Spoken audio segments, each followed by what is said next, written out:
أعوذ بالله من الشيطان الرجيم.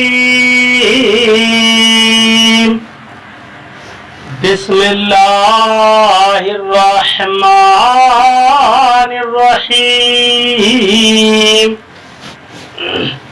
عبس وتولى أن جاءه الأعمى وما يدريك لعله يزكى أو يذكر فتنفعه الذكرى أما من استغنى فأنت له تصدى وما عليك ألا يزكى وأما من جاءك يسعى وهو يخشى فأنت عنه تلهى.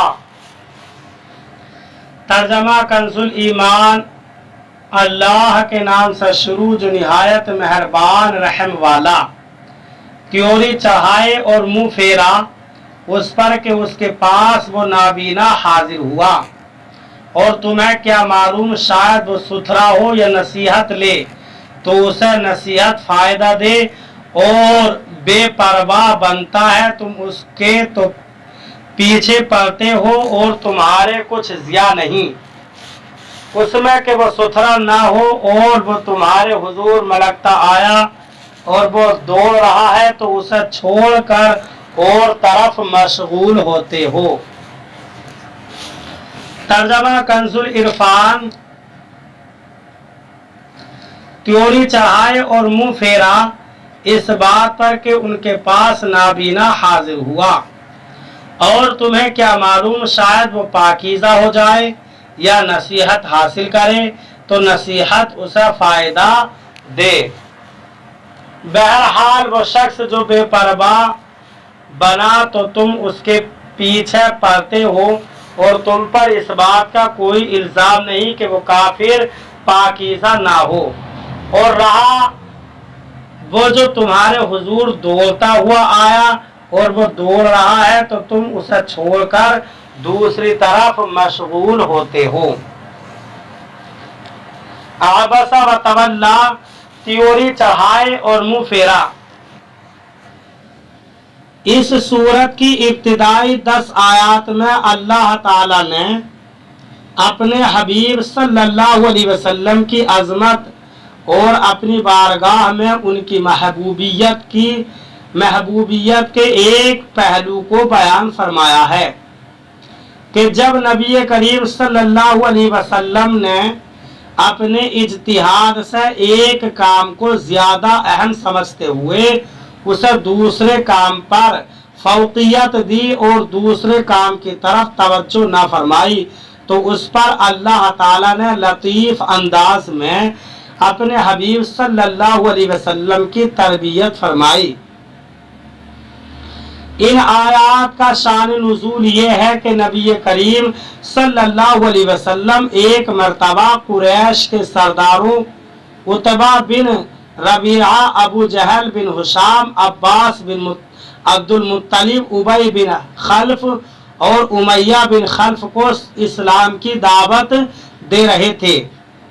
اسی دوران حضرت عبداللہ بن ام مکتوم رضی اللہ تعالی عنہ حاضر ہوئے جو کہ نابینا تھے، اور انہوں نے نبی کریم صلی اللہ علیہ وسلم کو بار بار ندا کر کے عرض کی کہ اللہ تعالی نے جو آپ کو سکھایا ہے وہ مجھے تعلیم فرمائیے.